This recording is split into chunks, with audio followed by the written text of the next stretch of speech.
Hello and welcome to this edition of Filter Kaapi. In the first two episodes on the Andhra elections, we had done a SWOT analysis of YS Jagannath Reddy, who many pollsters believe is in pole position in the Andhra Pradesh election. We had also spoken about the Telugu Desam narrative to take on the YSR Congress.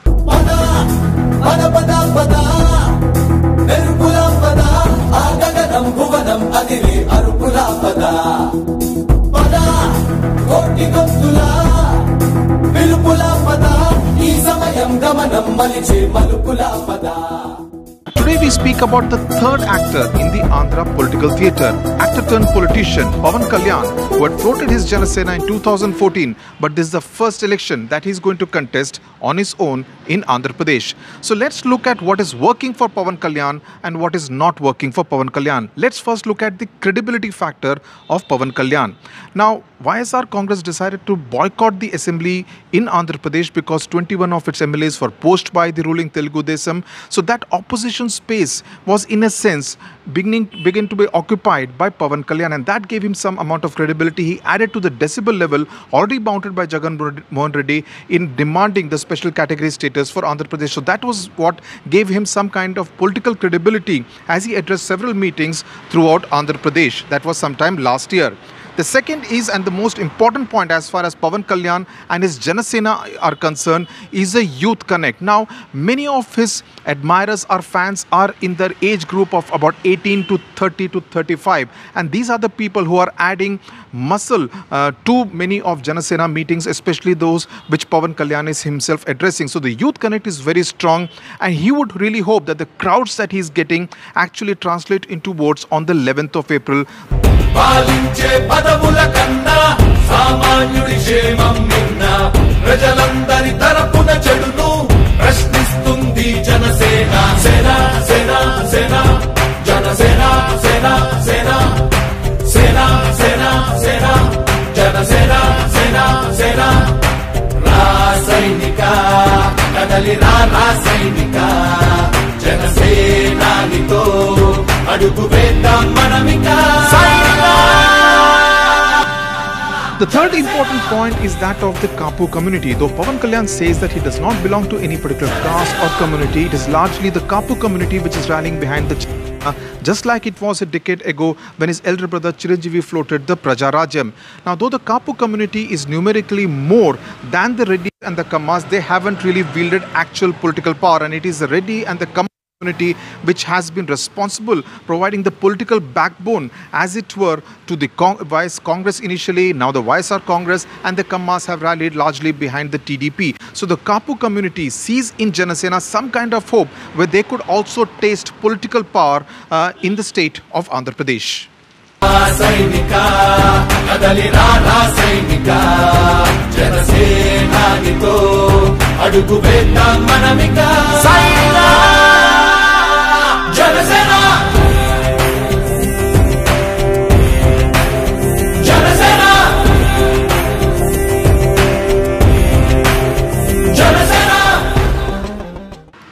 The two national parties, fourth point, are largely irrelevant as far as Andhra Pradesh politics is concerned. The Congress, of course, because it bifurcated, united Andhra Pradesh, and the BJP because it did not deliver on its promise to give special category status to Andhra Pradesh.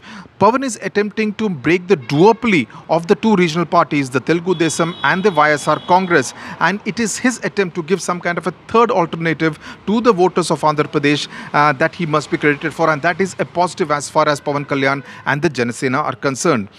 And at a time when corruption allegations are flying thick and fast between the two parties, between Telugu Desam and the YSR Congress, Pawan Kalyan, at least as far as corruption the angle is concerned, is considered fairly clean. There are no allegations of corruption against him, though it must be said that Pawan Kalyan's tag of being a power star, the YSR Congress has constantly taunted and derided him, especially over social media, by calling him a package star. The reference really is to allegations that he is there at the behest of the ruling Telugu Desam. Now, those were the strengths as far as the Jana Sena is concerned. What are the weaknesses?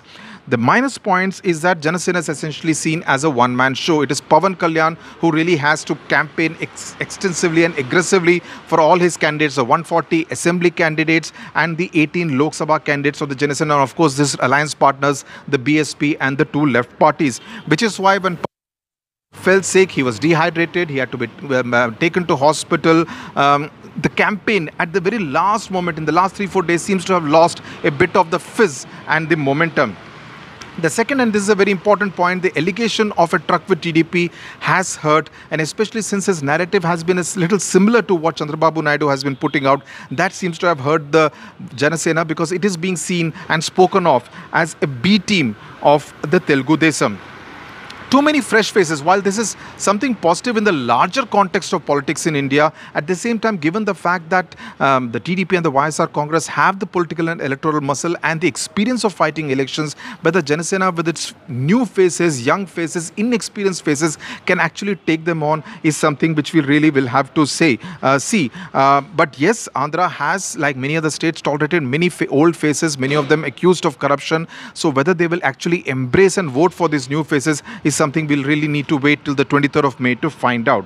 The Chiranjeevi past, as I mentioned, his brother who had floated the Prajarajyam party in 2008, contested the 2009 elections, got about 18% of the vote, won about 18 seats, but thereafter merged his party with the Congress. Now the Kaapi community, which had invested emotionally as well as financially in the Prajarajyam, felt very let down by what Chiranjeevi did. They are obviously apprehensive, and that's a natural reaction for them to have as to whether Pawan Kalyan will follow in the footsteps of his elder brother and go back to films if his political career comes a cropper on the 23rd of May.